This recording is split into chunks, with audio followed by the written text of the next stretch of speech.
کہ حضور مسجد حرام سے مسجد اقصی چلے گئے وہ بھی جسم کے ساتھ، اور پھر وہاں سے آسمانوں پر چلے گئے، پھر اس سے بھی آگے گئے، جنت میں گئے، دوزخ آپ نے دیکھا، ملاحظہ کیا، پھر وہاں سے لامکہ میں چلے گئے، پھر اللہ کے قرب میں چلے گئے، اللہ رب العزت کی اپنے ماتھے کی آنکھوں سے آپ نے زیارت کی اور آپ واپس بھی آ گئے. یہ کیسے ہو سکتا ہے؟ تو میں نے کہا نہ ہر جائے مرکب تما تاختن کہ جہاں سے پر پائے دنداختن. تم کو قرآن پڑھنا نہیں آتا، اگر قرآن سیکھنا ہے تو آؤ امام اہل سنت کی بارگاہ میں اور ان کا دستے اقدس پکڑ کے کہو میں مجرم ہوں آقا مجھے ساتھ لے لو، میں مجرم ہوں آقا مجھے ساتھ لے لو، یہ رستے میں ہے جا بجا کھانے والے. آؤ قرآن پڑھا کیسے جاتا ہے، قرآن سمجھا کیسے جاتا ہے، یہ تمہیں اہل سنت کے پاس ملے گا. اسی قرآن مجید کے اندر ایک سورہ نمل ہے جس سورہ میں حضرت سلیمان علیہ السلام کے ایک امتی ایک صحابی کا تذکرہ ہے کہ جب سلیمان علیہ السلام کو یہ پتا چلا کہ تخت بلقیس کا تخت ایسا اتنا خوبصورت ہے، اتنا حسین و جمیل ہے، تو آپ نے اپنے بھرے دربار میں اپنے امتیوں سے کہا کہ کوئی وہ تخت میرے پاس لے آئے گا. تو قال عفریت من الجن، ایک جن کھڑا ہو گیا اور کہا حضور آپ مجھے اجازت دیجئے مجلس برخاست ہونے سے پہلے میں وہ تخت آپ کی بارگاہ میں حاضر کر دوں. کس نے کہا؟ ایک جن نے. حضرت سلیمان علیہ السلام کی حکومت تو انسانوں پہ بھی تھی، جناتوں پر بھی تھی، ہواؤں پر بھی تھی، دریا پہ. اللہ نے ایسی حکمرانی عطا فرمائی. آپ نے کہا اور پہلے چاہیے، اور پہلے. تو قرآن کہتا ہے قال الذین من عندہ علم الکتاب، تو وہ شخص کھڑا ہوا جس کے پاس کتاب کا علم تھا، اس نے کہا اے سلیمان علیہ السلام اگر آپ مجھے اجازت دیں انا آتی کبھی ہی قبل ان یرتد الیک طرفک، اگر آپ مجھے اجازت دیں تو میں تخت بلقیس کو پلک جھپکتے ہی آپ کی بارگاہ میں حاضر کروں. پلک جھپکنے سے پہلے قبل ان یرتد الیک، قبل ان یرتد الیک یعنی آپ کی پلک جھپکے گی بھی نہیں، اس سے پہلے میں وہ تخت آپ کی بارگاہ میں حاضر کروں. نعرہ تکبیر، نعرہ رسالت، حضرت مسلک اعلی حضرت. حضرت سلیمان علیہ السلام نے اجازت دی.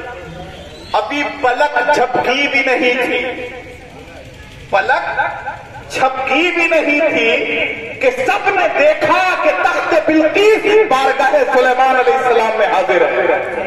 اب آپ ذرا فرماؤ، ذرا بتاؤ کب گئے حضرت آصف بن برقیہ، اور یہ کون ہیں جن کی رفتار کا یہ عالم کہ پلک جھپکنے سے پہلے ہزاروں میل کی مسافت سے اتنا بڑا تخت لے کے چلے آئے. سب نے دیکھا، آنکھ پھٹی کی پٹی رہ گئی. یہ لانے والے کون؟ حضرت سلیمان علیہ السلام کے امتی اور صحابی ہیں. تو اس نبی کی طاقت اور سرعت کا عالم کیا ہوگا کہ جس کی اقتدا میں حضرت سلیمان کی نماز ادا کر رہے ہیں. ان کی طاقت کا عالم کیا ہوگا، ان کی پرواز کا عالم کیا ہوگا.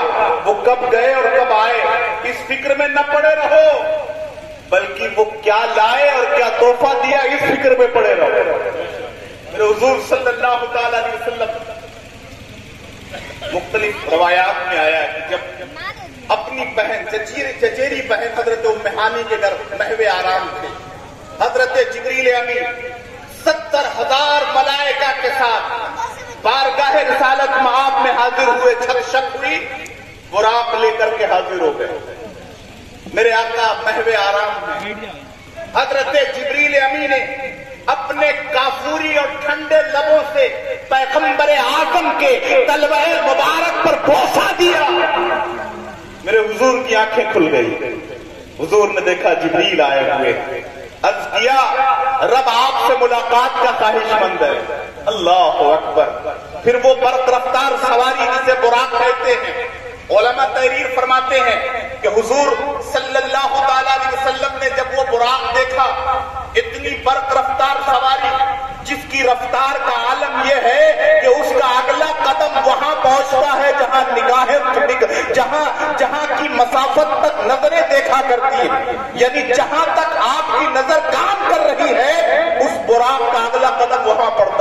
بھی تھے تو حضور نے توقف فرمایا. حضرت جبریل امی کی بارگاہ میں پیغام رب آیا, جبریل میرے محبوب توقف کیوں فرماتے ہیں؟ تو جبریل امی نے عرض کیا یا رسول اللہ یہ توقف کیسا ہے؟ تو میرے آقا فرماتے ہیں یہ اللہ کا فضل ہے, اس کا کرم ہے کہ اس نے میرے لیے یہ براق بھیجا ہے, لیکن مجھے اپنی امت کا خیال آ گیا کہ جب میری امت پل صراط سے گزرے گی تو وہ کیسے گزرے گی. اللہ اکبر, ذرا سوچو تو صحیح, پیغمبر اعظم ہمیں اور آپ کو ہمہ وقت یاد رکھتے ہیں. یہ الگ بات ہے کہ ہم بھول جائیں, ہم یاد نہ رکھیں, لیکن رحمت والے پیغمبر اپنی ہر خصوصیت اور فضیلت کے وقت آپ کو یاد رکھ رہے ہیں. تو رب نے فرمایا جبریل کہے تو اے میرے محبوب آپ کی امت بھی پل صراط سے برق کی رفتار کی طرح سے گزر جائے. جبریل نے عرض کیا یا رسول اللہ میں پل صراط پر اپنی پر کو بچھا دوں گا اور آپ کی امت برق رفتار سے اس پہ گزر جائے گی. امام اہل سنت کہتے ہیں پل سے اتارو راہ گزر کو خبر نہ ہو, پل سے اتارو راہ گزر کو خبر نہ ہو, جبریل پر بچھائے تو پر کو خبر نہ ہو. حضور سوار ہوئے, براق چلا, فرماتے ہیں حضور فرماتے ہیں کہ میں گزرا تو میں نے دیکھا کہ حضرت موسیٰ علیہ السلام اپنی قبر میں نماز پڑھ رہے ہیں. میرے آقا نے کیا دیکھا؟ موسیٰ علیہ السلام قبر میں نماز پڑھ رہے ہیں. یہ مولوی ہم کو سکھاتا ہے کہ معاذ اللہ صدبار معاذ اللہ نبی مر کے مٹی میں مل گئے, اور میرے پیغمبر حدیث رسول میں یہ بیان فرماتے ہیں کہ سفر معراج میں نے موسیٰ علیہ السلام کو دیکھا کہ وہ اپنے قبر کے اندر نماز پڑھ رہے ہیں. تو عزیزان ملت اسلامی عقیدہ ٹھیک کیجئے, نبی مر کے مٹی میں نہیں ملتا معاذ اللہ. میرے آقا فرماتے ان اللہ حرم علی الارض ان تاکل اجساد الانبیاء فنبی اللہ حی یرزق. بے شک اللہ نے زمین پر حرام فرما دیا ہے کہ وہ انبیاء کے جسموں کو کھائے. اللہ کے نبی زندہ ہیں اور رزق دیے جاتے ہیں. اللہ کا ہر نبی زندہ ہے, نبیوں کے امام کی کیا بات, اللہ کا ہر نبی زندہ. اور پہنچے کہاں؟ بیت المقدس. صف لگی ہوئی ہے 1,24,000, کم و بیش انبیاء علیہ السلام بیت المقدس میں حاضر ہیں. مصلی امامت پہ کوئی نہیں ہے. اللہ مقتدی حاضر ہیں, مقتدا کا انتظار ہو رہا ہے, نمازی آ گئے ہیں, امام کا انتظار ہو رہا ہے. میرے آقا سرور کائنات صلی اللہ تعالی علیہ وسلم بیت المقدس میں پہنچے, انبیاء کی صفیں لگی ہوئی ہے, حضور مصلی امامت پر آئے اور آپ نے نماز پڑھائی. اور پھر وہاں سے آسمانوں کا سفر شروع ہوا. پہلے آسمان دستک دی گئی, آواز آئی کون؟ کہا میں جبریل ہوں. کہا آپ کے ساتھ کون ہے؟ کہا گیا محمد الرسول اللہ ہے. آواز آئی کیا انہیں بلایا گیا ہے؟ حضرت جبریل نے فرمایا کہ ہاں رب کی طرف سے انہیں بلاوا ہے. آواز آئی مرحبا مرحبا تشریف لائی. یکے بعد دیگرے آسمان پر انبیاء علیہ السلام سے ملاقات ہوتی رہی. حضرت آدم سے ملاقات, حضرت عیسیٰ سے ملاقات, حضرت یوسف سے ملاقات, حضرت ادریس سے ملاقات. چھٹے آسمان 5ویں پہ پہنچے تو حضرت ہارون سے ملاقات. چھٹے پہ پہنچے حضرت موسیٰ سے ملاقات. 7ویں پہ پہنچے حضرت ابراہیم علیہ نبینا علیہ الصلوۃ والسلام سے ملاقات. سب نے مبارکباد دی, سب نے مبارکباد دی, اور سب نے حسرت سے آپ کا چہرہ دیکھا. اور آپ کی اس منزلت اور مقام کو دیکھ کر اللہ نے آپ کو جو یہ قرب عطا فرمایا, اس مقام کو دیکھ کر ہر نبی رش کر رہا ہے. اور پھر وہ مقام بھی آیا کہ جہاں جبریل بھی ساتھ چھوڑ رہے ہیں. مقام سدرہ پہ میرے آقا پہنچے. سدرہ وہ مقام ہے جو حضرت جبریل امی کا حد پرواز ہے. سدرہ پہ پہنچے, کہا حضور آپ اکیلے جائیے. اب میں نہیں جا سکتا، آپ تنہا جائیے۔ میرے آقا کہتے ہیں جبریل کیا تم مجھے تنہا چھوڑو گے؟ شیخ سعدی نے بڑی اچھی منظر کشی کی ہے، فرماتے ہیں بدو گفت سالار بیت الحرام کہ اے نازش وحی برتر خرام، چدر دوستی مخلصم یافتی انانم ز صحبت چرا باقا۔ میرے آقا جبریل سے کہتے ہیں جبریل امی جب تو نے مجھے اپنی دوستی میں ساتھ پایا، حرم سے بیت المقدس تک ساتھ ساتھ تھے، پہلے آسمان پہ ساتھ ساتھ تھے، دوسرے آسمان پہ ساتھ ساتھ تھے، سدرا تک جب ہم دونوں ساتھ ساتھ تھے تو اے جبریل اب مجھے تنہا کیوں چھوڑ رہے ہو؟ اب مجھے تنہا کیوں چھوڑ رہے ہو؟ تو حضرت جبریل نے کہا یا رسول اللہ یہ جبریل کی حد پرواز ہے، اب جبریل اس سے آگے نہیں بڑھ سکتا۔ شیخ سعدی کہتے ہیں جبریل نے کہا اگر یکسر منہ برتر پرم فروغ تجلا بسوست پرم، اے اللہ کے رسول اگر اب جبریل ایک بال کے برابر بھی آگے بڑھا تو اللہ کی نورانی تجلیات سے اس کے پر جل جائیں گے، اب وہ آگے جانے کے لائق نہیں۔ ٹھہر گئے، پھر میرے آقا صلی اللہ تعالی علیہ وسلم نے وہ سفر طے کیا، اللہ کا قرب آیا، اللہ کی بارگاہ میں حاضر ہوئے، اور آپ کو معلوم میرے آقا کی معراج تو یہ ہے کہ وہ آسمانوں میں پہنچے، اللہ کا قرب حاصل ہوا، اللہ رب العزت نے آپ کو اپنا قرب خاص عطا فرمایا۔ امت کی معراج کیا ہے؟ ہمیں اور آپ کو بھی اس معراج سے تحفہ ملا۔ سورہ بقرہ کی آخری آیتیں، سورہ بقرہ جسے ہم اور آپ تلاوت کرتے ہیں اس کی آخری آیتیں اسی شب معراج میں ملی، اور نماز کا تحفہ میرے آقا نے رسول اللہ میرے آقا کی امت کو اللہ نے 50 وقتوں کی نماز کا تحفہ عطا فرمایا۔ 50 وقت حضور لے کے چلے، چھٹے آسمان پہ پہنچے، حضرت موسیٰ علیہ السلام منتظر ہیں، جب حضور قریب آئے آپ کے نورانی چہرے پر اللہ کی تجلیات کی مبارک رونقوں کو دیکھنے کے بعد حضرت موسیٰ کہتے ہیں اے محمد عربی صلی اللہ علیہ وسلم اللہ کی بارگاہ سے آپ کو کیا ملا؟ تو میرے آقا فرماتے ہیں 50 وقت کی نماز ملی۔ کئے وقت تھی؟ 50 وقت۔ تو حضرت موسیٰ نے کہا کہ یہ تو بہت زیادہ ہے، مجھے بنی اسرائیل کا تجربہ ہے، امت 50 وقت کی نماز ادا نہیں کر پائے، آپ پھر جائیے آپ نماز کم کرائیے۔ حضور پھر گئے، اللہ کی بارگاہ میں گئے، 5 وقت کی نماز کم ہو گئی، پھر آئے پھر گئے 9 چکر ہم سب کے آقا نے چھٹے آسمان سے اللہ رب العزت کی بارگاہ خاص میں 9 مرتبہ چکر لگایا، اور جب واپس آئے تو 5 وقت کی بچ گئی۔ حضرت موسیٰ علیہ السلام نے کہا کہ مجھے امتوں کا تجربہ ہے، یہ 5 وقت بھی بھاری پڑ رہی ہے کیا کہا حضرت موسیٰ علیہ السلام نے؟ یہ 5 وقت بھی بھاری پڑے گی، جائیے اسے بھی معاف کرا لیجیے۔ ہم لوگوں میں کچھ لوگ خوش ہوتے کاش حضور چلے گئے ہوتے، بھئی مسئلہ ہی اللہ اکبر۔ لیکن قربان جاؤ میرے آقا نے آپ پہ فخر کیا، آپ پہ ناز کیا، اور کہا موسیٰ علیہ السلام مجھے حیا آتی ہے، مجھے امید کامل ہے کہ جو میرا امتی ہوگا وہ 5 وقت کی نماز بخوبی ادا کر لے گا۔ اللہ اکبر، ناز کیا میرے آقا نے ہم سب پر کہ میرے امتی 5 وقت کی نماز پڑھنا ان پہ گرا نہیں گزرے گا۔ اللہ اکبر۔ اور جانتے ہیں نماز کو مومنین کی معراج قرار دیتی ہے۔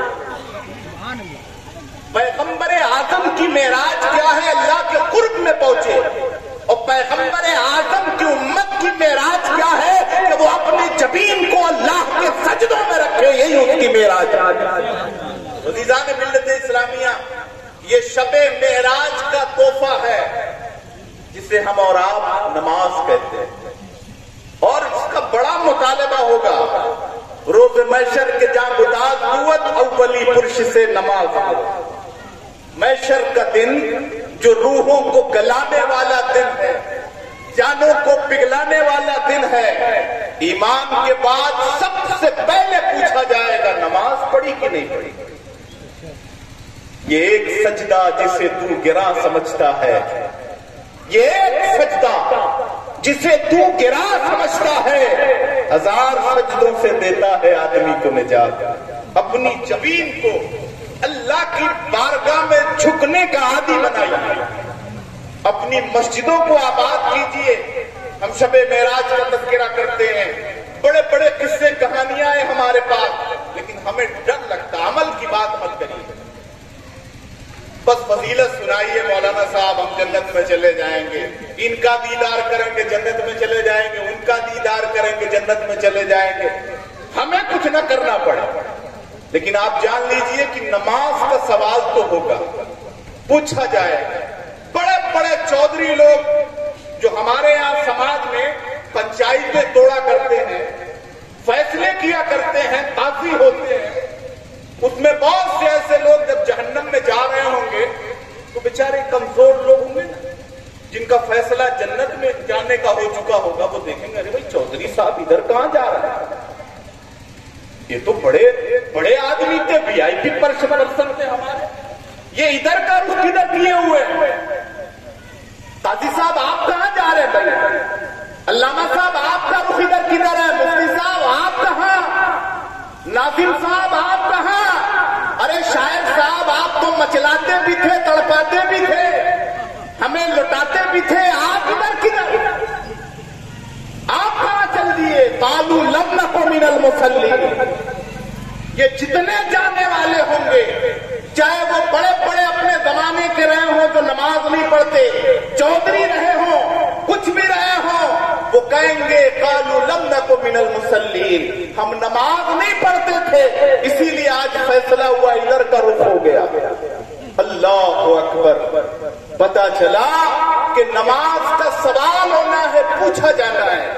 رسول اللہ نے فخر فرمایا آپ پہ، میرے آقا فرماتے ہیں کہ میری امت کی معراج نماز کے اندر ہے۔ تو عزیزان ملت اسلامی، آپ کی پیشانی میں سجدوں کی تڑپ پیدا کی، مسجدوں کو آباد کیجئے۔ مسجد نوحہ ہیں کہ نمازی نہ رہے، جب پابندی تھی تو لوگ جھگڑا کرتے تھے، آپ کے یہاں ہوا کہ نہیں؟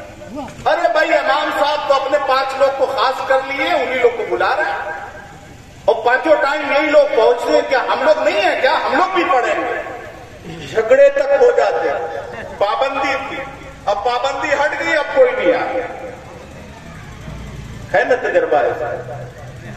خدا نہ کرے پھر ویسی پابندیاں آئیں۔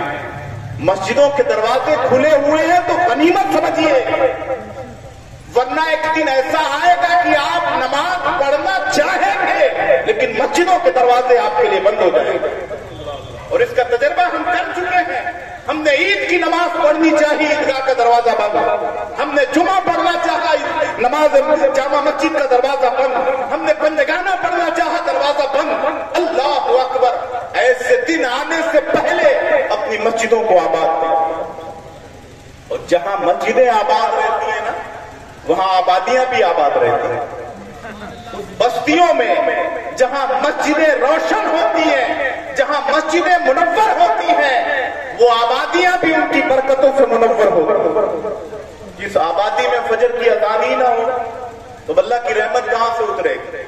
تو عزیزان ملت اسلامیہ، یہ تحفہ معراج ہے، اسے حرز جاں بنائی، اور نماز اس وقت تک پڑھیے جب تک آخری سانس نہ آ جائے۔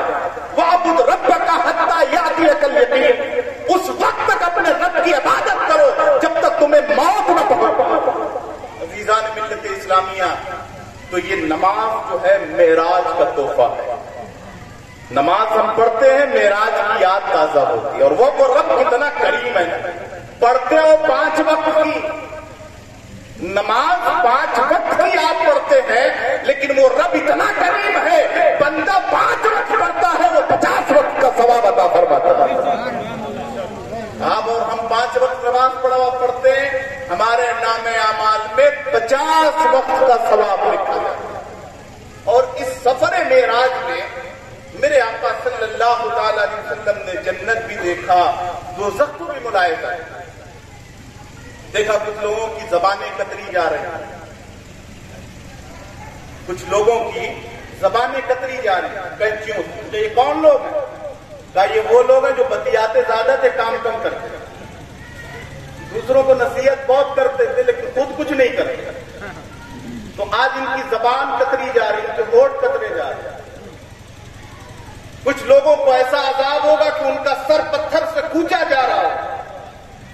پوچھے یہ کون لوگ ہیں؟ کہا یہ لوگ چغلخوری کر رہے ہیں ایک دوسرے کا. ہم لوگ تو بہت آسان رہتا ہے، ثواب کمائیں چاہے نہ کمائیں، لیکن اپنے بھائی کی غیبت کر کے اس کا گوشت ضرور کھا لیتے ہیں. اور غیبت کیا ہے؟ یہ ہمارے سماج کے اندر یہ بہت پھیلا ہوا ہے. تو ایک صاحب نے کہا کہ بھائی غیبت کیا؟ ہم تو وہی بات کہتے ہیں جو ان کے اندر ہے. دیکھیے، اگر آپ نے اپنے کسی بھائی کی ایسی بات اس کی عدم موجودگی میں کی جو اسے ناگوار گزرے، اور اس کے اندر وہ بات ہے لیکن اس کی عدم موجودگی میں آپ نے کہی اور وہ بات اسے پہنچی، تو یہ غیبت ہے. غیبت. اور اگر آپ نے ایسی بات کی جو اس کی عدم موجودگی میں بھی کہہ رہے ہیں اور وہ بات اس کے اندر ہے بھی نہیں، تو یہ بہتان ہے. اللہ اکبر، بڑا سخت عذاب ہے. تو اپنے مومن بھائی کا گوشت کھانے کے برابر ہے کہ اس کی غیبت کی جائے. اللہ تعالی ہم سب کو غیبت کے گناہ سے محفوظ فرمائے. ہمیں کا ہر ایک شخص چاہتا ہے جنت میں چلا جائے. کون طالب جنت ہے؟ ہر شخص طالب جنت ہے. میرے آقا صلی اللہ علیہ وسلم فرماتے ہیں 4 لوگ ایسے ہیں جنہیں جنت میں جانے سے کوئی نہیں روک سکتا. 4 لوگ. صحابہ نے کہا یا رسول اللہ وہ 4 کون ہیں جن کا ٹکٹ کلیئر ہے؟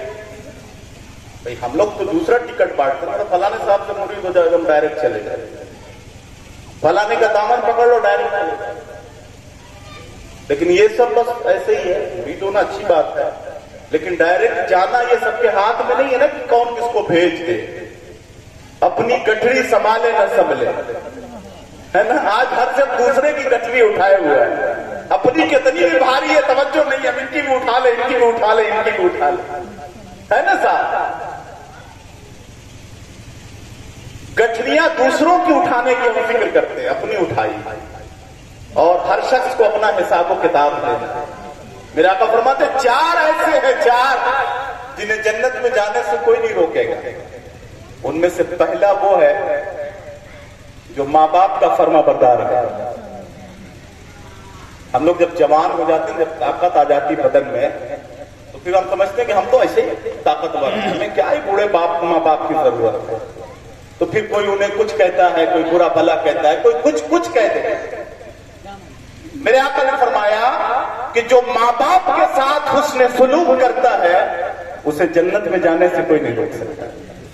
اس لیے ہمیں اور آپ کو چاہیے کہ ہم اپنے ماں باپ کے ساتھ حسن سلوک کریں، ان کا ادب کریں، ان کا احترام کریں. اگر وہ زندہ ہیں تو انہیں زندگی میں راضی کریں، اور اگر وہ وصال کر گئے تو پھر ان کے لیے ایصال ثواب کریں اور اللہ سے ان کی مغفرت کی دعا کریں. دوسرا شخص جسے جنت میں جانے سے کوئی نہیں روک سکتا، جو رزق حلال کھائے. لیکن ہم لوگ کیا کہتے ہیں؟ کھانا ہو چاہے پیسہ ہو چاہے جیسا ہو. لال پیلی نوٹ دیکھا طبیعت بگڑ گئی. آیا کہاں سے یہ کس کو فکر ہے کہ پتا کرے کہاں سے آیا؟ یہ آنا چاہیے میرے پاس کہ نہیں آنا چاہیے؟ میں اس کا حقدار ہوں کہ نہیں؟ کسی کو مطلب نہیں. اور یہ رزق حلال یہ ہماری شخصیت کو بنانے میں بڑا اثر رکھتا ہے. ہماری پرسنالٹی روحانی طور پر اگر ہم رزق حلال کھاتے ہیں تو روحانی طور پہ ڈیولپ ہوتی ہے. ہماری زبانوں کے اندر تاثیر ہوتی ہے، ہماری بات اور ہماری دعا باب اجابت سے ٹکرا جاتی ہے. لیکن اگر یہی رزق حلال نہیں ہوتا نا تو پھر کچھ بھی کریے اللہ کا ڈر بھی دل سے نکل جاتا ہے، یہ دل سیاہ ہو جاتا ہے. ایک صحابی ہے حضرت ابو درداء رضی اللہ تعالی عنہ، فجر کی نماز پڑھتے ہیں حضور کی ابتدا میں. ختم کرتے ہیں. سمجھ میں آ رہا ہے؟ ذرا اٹھائیے نا، لگے کہ ہاں سمجھ رہے ہیں. ماشاءاللہ. حضرت ابو دردہ رضی اللہ تعالیٰ عنہ فجر کی نماز حضور کی ابتدا میں پڑھتے اور پھر اپنے گھر چلے جاتے، دعا میں شرکت نہیں کرتے۔ تو کئی روز ایسا ہوا، ایک روز میرے حضور نے پوچھ لیا، سرکار نے پوچھ لیا، ابو دردہ ایسی کیا جلدی پڑی رہتی ہے؟ دعا تو عبادت کا مقصد ہے، مطلب محنت کیا اور اب بدلہ لینا تھا تو چلے گئے۔ اللہ سے مانگو نا، اذا سالک عبادی انی فانی قریب، بندہ جب مانگتا ہے تو اللہ کو قریب کر پاتا ہے۔ ذرا مانگو تو درے کریم سے بندے کو کیا نہیں ملتا؟ جو مانگنے کا سلیقہ ہے اس طرح مانگو، مانگو بھائی۔ حضور نے فرمایا تم ٹھہرتے کیوں نہیں دعا میں، چلے جاتے ہو؟ تو حضرت ابو دردہ نے کیا کہا ذرا سنیے گا، اور دل کی آنکھیں بھی بیدار کی۔ حضرت ابو دردہ کہتے یا رسول اللہ، میرے پڑوس میں میرے ہمسائے کے آنگن میں کھجور کا ایک درخت ہے جس کی شاخیں میری آنگن میں لٹکی ہوئی، اور یہ مدینے میں کھجوریں پکنے کا زمانہ ہے۔ یا رسول اللہ، جب صبح کے وقت ٹھنڈی ہوائیں چلتی ہیں اور نسیم سحری کے جھونکے آتے ہیں تو یا رسول اللہ کھجور کے کچھ خوشے ٹوٹ کر میرے آنگن میں گر جاتے ہیں۔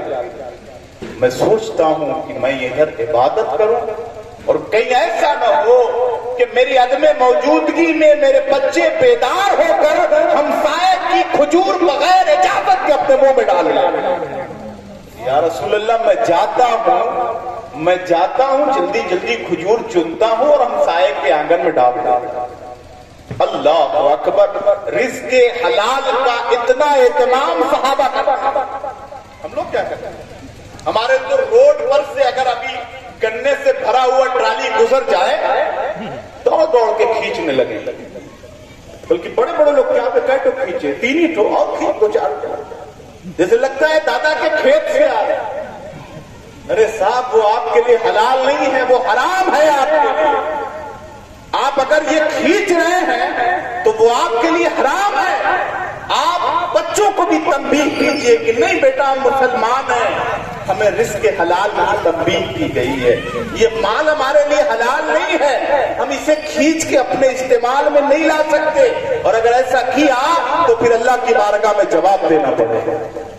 جب ایسی تربیت ہوتی ہے نا، ایسے ڈھال کے بچوں کی تربیت کی جاتی ہے تو پھر الحمدللہ وہ اسلام کے غازی اور مجاہد بنا کرتے ہیں۔ تو جو رزق حلال کا اہتمام کرے اس کو جنت میں جانے سے کوئی نہیں روک سکتا، اس کا راستہ اور اس کا ٹکٹ کلیئر ہے۔ اور تیسرا وہ جو سچی توبہ کرے۔ ہم لوگ کیا کرتے ہیں؟ دیکھیے گناہ، انسان جو ہے نا خطا کا ایک پتلا ہے۔ ان الانسان مرکب من الخطاء والنسیان، انسان ہے، غلطی ہو جاتی ہے، لیکن اگر غلطی ہو جائے اور فوراً اس کی آنکھوں میں ندامت کا آنسو آ گیا تو اس کے گناہ پہ وہ پانی پڑا اور دھل گیا۔ لیکن اگر یہ اکڑ گیا، گناہ کرتا رہا، میرے آقا فرماتے جس نے سچی توبہ کی، اگر گناہ ہو گیا تو سچی توبہ، اور سچی توبہ کی مثال کیا تھی پیغمبر نے؟ میرے آقا فرماتے جیسے تھن سے نکلا ہوا دودھ تھن میں واپس نہیں جا سکتا۔ لاکھ کوشش کر لو، بڑے سے بڑے والے کو بلا لو، ایک بالٹی دودھ نکلوایا اور پھر آپ نے کہا کہ ابھی اس کی ضرورت ہم کو شام کو ہے، اسے واپس کرو، تو کہے گا صاحب دماغ تو صحیح ہے، اب یہ نکل گیا ہے، اب یہ تھن میں نہیں فریز میں چلا جائے گا، آپ کے گھر کڑھائی میں چلا جائے گا، پتیلی میں رکھا جائے گا، لیکن اب یہ تھن میں واپس نہیں جا سکتا ہے۔ کہ ہے کوئی ایسا جو واپس کر دے؟ نہیں۔ میرے آقا نے کہا کہ سچی توبہ بندہ ایسی کرے جیسے تھن سے نکلا ہوا دودھ تھن میں واپس نہیں جاتا ہے، ایسے ہی یہ بندہ اس گناہ کی طرف دوبارہ نہیں جاتا تو اب اس کو جنت میں جانے سے کوئی نہیں روک سکتا، اس کا ٹکٹ کنفرم ہے۔ چوتھی وہ عورت جو دنیا سے اس حال میں گئی کہ اس کا شوہر اس سے راضی تھا، میرے آقا نے کیا فرمایا؟ وہ عورت جو دنیا سے اس حال میں گئی کہ اس کا شوہر اس سے راضی تھا تو اسے جنت میں جانے سے کوئی نہیں روک سکتا۔ اور یہ بہت بڑی بات ہے. ناشکری ہو جاتی نا بڑھاپے میں، عورتیں کہتی ہیں ہماری طرح تھا کہ تیرے ساتھ رہ گیا بڑھو، تیرے ساتھ زندگی گزرتی کوئی. لیکن یہ ناشکری کے الفاظ ہیں. شوہروں کو بیویوں کے حقوق کا خیال رکھنا چاہیے اور بیویوں کو شوہروں کے حقوق کا خیال رکھنا چاہیے. میرے آقا فرماتے ہیں کہ جو عورت دنیا سے اس حال میں گئی کہ اس کا شوہر اس سے راضی تھا تو اب اسے جنت میں جانے سے کوئی نہیں روک سکتا. اور ایک بات اور کرنا چاہتا ہوں، میرے آقا صلی اللہ تعالی علیہ وسلم نے جنت کا ٹکٹ کس کا کنفرم کیا؟ حضرت ربیہ حضور کو وضو کرا رہے، میرے آقا کا دریائے رحمت جوش میں آ گیا. آپ نے کہا سل یا ربیہ مانگو، آج جو مانگو گے عطا کر دیں. اللہ اکبر. دینے والا کون ہے؟ مختار ہے. دینے والا کون ہے؟ قاسم نعمت الہی ہے. دینے والا کون ہے؟ جو کہہ دیا وہ ہو گیا. کون دیتا ہے؟ دینے کو منہ چاہیے. دینے والا ہے سچا ہمارا نبی. جو کہہ دیا وہ ہو گیا. تمہارے منہ سے جو نکلی وہ بات ہو کے رہی. جو شب کو کہہ دیا دن تو دن نکل آیا، اور جو دن کو کہہ دیا شب تو رات ہو کے رہی. تمہارے منہ سے جو نکلی وہ بات ہو کے رہی. ربیہ مانگو، کیا مانگتے ہو؟ تو ہم لوگ اگر رہتے دنیا دار لوگ تو کہتے کہ اب اس سال کی بدھائیکی ہمیں مل جائے. جانتے ہیں کہ یہ قاسم نعمت الہی ہے، جو کہہ دیں گے وہ ہو جائے. کوئی کہتا ہے منتری بن جائے، کوئی کہتا سی ایم بن جائے، کوئی کہتا پی ایم بن جائے. لیکن وہ صحابہ تھے، عادات رسول سے واقف تھے، آداب رسول سے واقف تھے. انہیں معلوم تھا کہ یہ دنیا کی جو بادشاہت ہے، یہ دنیا کے جو خزانے ہیں یہ فانی ہیں، یہ ہمارے کام آنے والے نہیں ہیں. حضرت ربیہ کہتے ہیں یا رسول اللہ مانگ لوں؟ عرض کیا مانگو جو مانگو. حضرت ربیہ کہتے ہیں اسألک مرافقتک فی الجنہ. یا رسول اللہ جہاں جنت میں آپ رہیے گا وہی قدموں میں ربیہ کو بھی جگہ عطا فرما دیجیے گا. یہی ربیہ کا مانگنا ہے.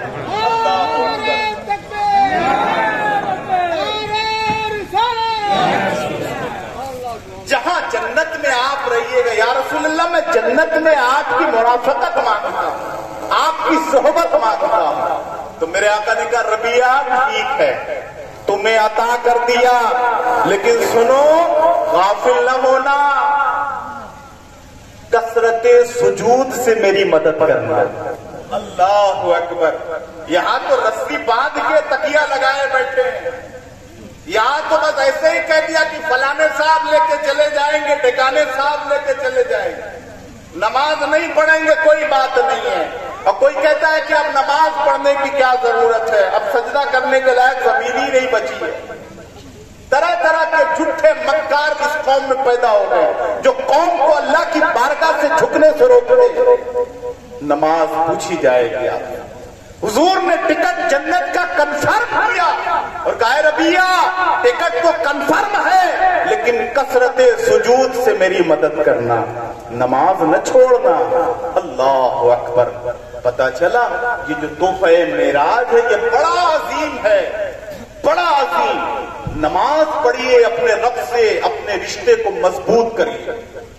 عزیزان ملت اسلامیہ، یہ شب برکات کے جو تحفے تھے سے میں نے اپنی آپ کی بارگاہ میں ذکر کیا، رکھ دیا. اور آج کی جو محفل ہے اس کے حوالے سے بھی دو بات کروں. میرے بعد بھی ایک تقریر آپ کو سماعت فرمانی. اہل زنگی پور آپ لائق صد مبارکباد ہے.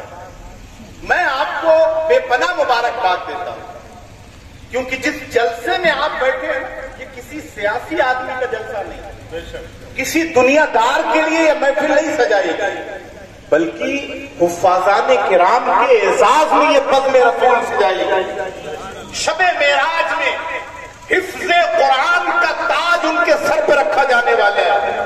اور آپ کیا جانتے ہیں، سارے شہر ایک طرف، شہر مدینہ ایک طرف، سارے شہر ایک طرف، شہر مدینہ ایک طرف، اور سارے سینے ایک طرف، حافظ کا سینہ ایک طرف. جس قلب میں قرآن اتر جائے اس قلب کی عظمت کا کیا معاملہ.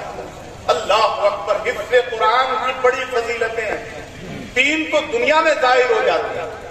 میرے آقا نے فرمایا جو حافظ قرآن ہے، جسے قرآن زیادہ یاد ہے، وہ امامت کا زیادہ مستحق ہے۔ جسے قرآن زیادہ یاد ہے یعنی جو حافظ ہے، دنیا میں اس کا اعزاز یہ ہے کہ وہ قوم کا امام ہوگا۔ اور دوسری فضیلت اس کی یہ ہے کہ بائی دا وے اگر دو لوگ کا انتقال ایک ساتھ ہو جائے اور جس میں ایک حافظ قرآن ہو،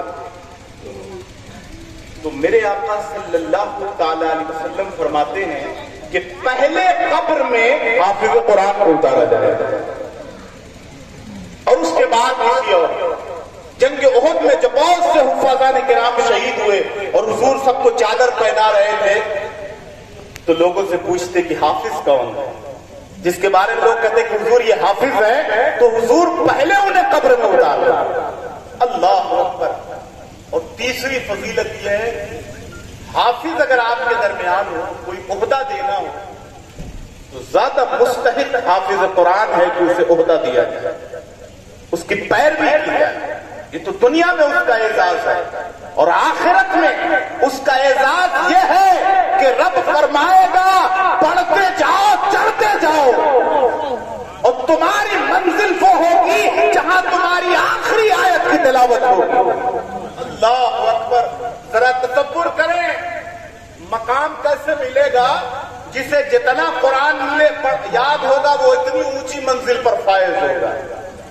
اور حافظ اللہ اکبر جب الف لام میم سے شروع کرے گا والناس کی سین تک جب پڑھتا جائے گا تو اللہ اسے اتنا بڑا مقام عطا فرمائے گا کہ دوسرے دیکھیں گے بھی تو رش کریں گے۔ اللہ اکبر۔ یہ مقام اللہ رب العزت، اور صرف حافظ ہی کو نہیں، جس نے حفظ کروایا، وہ والدین جو اپنے بچے کو حفظ کرواتے ہیں، اگرچہ وہ قابل نہیں ہے، وہ عالم نہیں ہے، وہ خود حافظ نہیں ہے، وہ کچھ پڑھے لکھے نہیں ہیں، لیکن اپنے بچے کو حفظ کرواتے ہیں، تو حفظ قرآن کی بدولت اللہ رب العزت ایسے والدین کے سروں پر عزت کا تاج رکھے گا جسے لوگ دیکھ کے رش کریں گے۔ اللہ اکبر۔ یہ حفاظان کرام کی بڑی بڑی فضیلتیں، تو آپ کو مبارکباد کے لائق ہیں کہ آپ کی آبادی میں مبارکباد دوں گا قاری مستفیض صاحب کو کہ بھائی کالجز میں لوگ فارغ ہوتے ہیں، بڑی اچھی بات ہے۔ IAS پیدا کر لینا بہت اچھی بات ہے، ڈاکٹرز پیدا کر لینا بہت اچھی بڑی بات ہے، لیکن حفظ قرآن کا مرتبہ اتنا بلند ہے کہ دنیا کا کوئی عہدہ اس عہدے کے برابر نہیں۔ حفظ قرآن کا مرتبہ لائق سب مبارکباد ہے وہ بچے جنہوں نے اپنے سینے کو قرآن کا خزانہ بنا لیا، جن کا سینہ قرآن کا خزینہ بن گیا ہے، ان کا مقام بہت بلند ہے۔ حفاظان کرام کی عزت کیجیے، انہیں گری اور نیچی نظروں سے نہ دیکھیے۔ ان کے سینے میں وہ دولت ہے کہ اگر دنیا کی ساری دولت خرچ کی جائے تو اس کے برابر نہیں ہو سکتی۔ اور وہ والدین، وہ رفقا اور وہ اہل خاندان لائق قسط مبارکباد ہیں جو اپنے بچوں کو حفظ قرآن پڑھاتے ہیں، علم دین پڑھاتے ہیں۔ یہ بہت ضروری چیز ہے۔ ایک آخری بات عرض کر کے بات ختم کروں۔ حضرت امام ابو یوسف نام سنا؟ امام اعظم ابو حنیفہ کے بہت عظیم فرزند ہیں۔ ہم لوگ جب فقہ پڑھاتے ہیں تو اس میں 3 چیز اپنے بچوں کو یاد کراتے ہیں کہ دیکھو یہ اصطلاح یاد کر لینا، کبھی ڈگمگاؤ گے نہیں۔ ایک شیخین ہیں، ایک صاحبین ہیں اور ایک طرفین ہیں۔ تو جب کوئی عالم دین یا کوئی فقیہ شیخین کہتا ہے تو اس سے مراد حضرت امام ابو یوسف ہوتے ہیں اور حضرت امام اعظم ہوتے ہیں، اور اگر صاحبین کہا تو اس سے مراد حضرت امام ابو یوسف ہوتے ہیں اور حضرت امام محمد ہوتے ہیں، اور اگر طرفین کہا تو اس سے مراد حضرت امام محمد ہوتے ہیں اور حضرت امام اعظم ابو حنیفہ ہوتے ہیں۔ امام ابو یوسف آخری بات، بڑے غریب تھے، ایک بیوہ کے بیٹے تھے، والد کا انتقال ہو گیا تھا، گھر میں کوئی تھا نہیں، تو امی جان نے کہا کہ یوسف جاؤ کچھ کماؤ گھر لاؤ کچھ کمانا. تو والدہ کا حکم ہو گیا کہ کچھ کمانا ہے تبھی تو گھر کا کام چلے گا. تو نکلے, جس راستے سے گزرے دیکھا کہ امام اعظم ابو حنیفہ کا درس لگا ہوا ہے. تو کھڑے ہوئے تو آپ کو بڑا اچھا لگا, سنتے رہے کھڑے ہو گئے, کام کرنے نہیں گئے. پلٹ کے شام میں گھر آئے تو والدہ نے کہا کہ ابو یوسف کچھ لے آئے, کہیں کوئی مزدوری کی؟ تو انہوں نے کہا امی جان آج تو کوئی کام ہی نہیں ملا. تو اچھا کہا ٹھیک ہے کل چلے جانے. پھر کل گئے, امام اعظم کا درس لگا ہوا, اسی راستے سے گزرے, لطف ملنے لگا, وہیں کھڑے ہو گئے. بڑا مزہ آیا آپ کو. پھر بھی آج کام کرنے نہیں گئے, مزدوری تلاشنے نہیں گئے, چلے آئے. امی نے پوچھا کچھ کام ہم کیے؟ تو کہا کام ہی نہیں ملتا ہے, کہاں سے کریں. تو امی نے سمجھ لیا یہ ضرور مجھ کو گولی دے رہا ہے, ادھر ادھر کہیں رہتا ہے, اب کل اس کی نگرانی کروں گی کہ یہ جاتا کہاں ہے. تو جب امام ابو یوسف اپنے گھر سے نکلے تو پیچھے پیچھے ان کی امی جان بھی نکلی, دیکھیں یہ جاتا کہاں. اور ادھر امام صاحب نے دیکھا کہ 2 دن سے ایک بچہ آ کے کھڑا رہتا ہے, اس کی پیشانی چمک رہی ہے. تو آج آپ نے دیکھا تو اسے قریب بلا لیا, کہا درس میں بیٹھو. امام اعظم نے بلایا, حضرت امام ابو یوسف چلے آئے, درس میں پڑھنے لگے. اب ادھر پڑھائی شروع ہی کی تھی کہ امی جان آ گئی اور برس پڑی امام اعظم پر. کہا شیخ صاحب آپ یہاں میرے بچے کو پھسلا کے اپنی درسگاہ میں بٹھائے ہوئے ہیں, میرے گھر کا خرچہ نہیں چل رہا, میرے گھر کا چولہا نہیں چل رہا ہے, یہ روز آپ کے پاس آتا ہے, آپ اسے بہکا دیتے ہیں. امام اعظم مسکراتے ہیں. امام اعظم فرماتے ہیں بوڑھی ماں ناراض مت ہو. کہا کیوں نہیں ناراض ہو, ہم اسے روز بیچتے کام کے لیے, آپ اپنی درسگاہ میں بٹھا لیتے ہیں. تو آپ نے کہا کہ اچھا یہ کمائے گا, روز مزدوری کرے گا تو کتنا پائے گا؟ تو امی جان نے کہا کہ کم از کم 10 درہم تو پائی جائے. تو آپ نے کہا ٹھیک ہے, اسے روز میری درسگاہ میں بھیجا کیجیے امی جان, میں دیکھ رہا ہوں کہ ایک دن ایسا آنے والا ہے کہ یہ خلیفہ وقت کے ساتھ بیٹھ کر ناشتہ کرے گا. اللہ اکبر.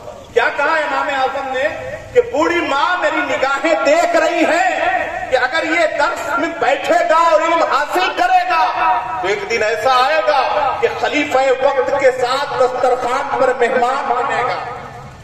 ماں نے کہا ایسا مجھے خواب مت دکھائیے, اتنا اونچا خواب, ہم لوگ غریب لوگ ہیں, اور کہاں خلیفہ اور کہاں اس کے ساتھ ناشتہ, یہ خواب ہم نہیں دیکھیں گے, یہ کام کرے گا. تو امام اعظم نے فرمایا کہ اچھا میں اسے روز کتنا دے دوں؟ 10 درہم. کہاں 10 درہم میں کام چلے گا؟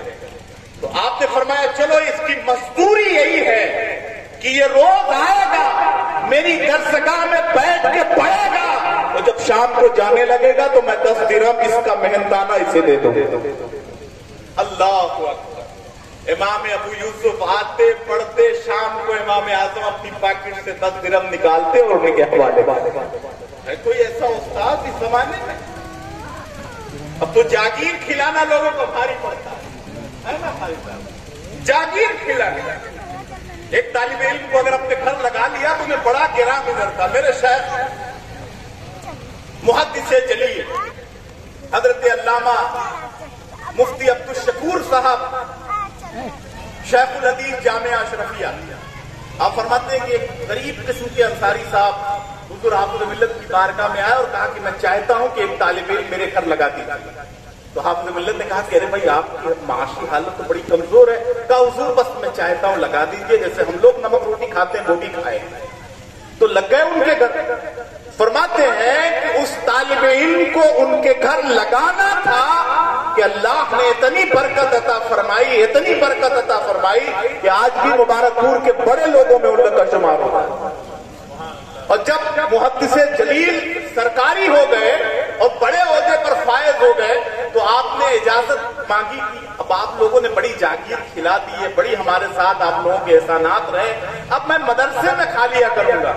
تو وہ لوگ رونے لگے.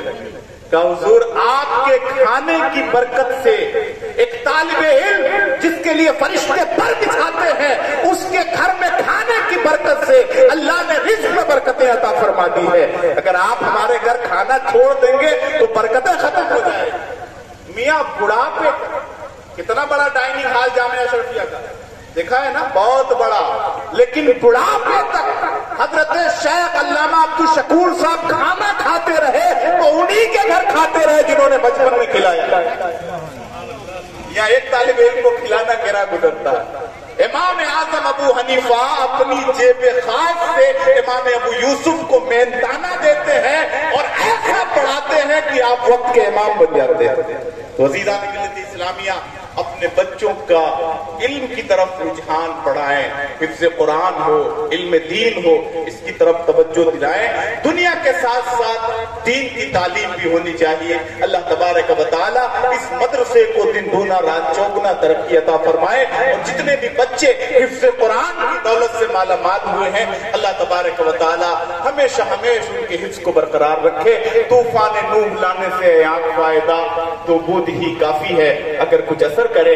واخر کلماتی الحمدللہ رب العالمین۔ السلام علیکم۔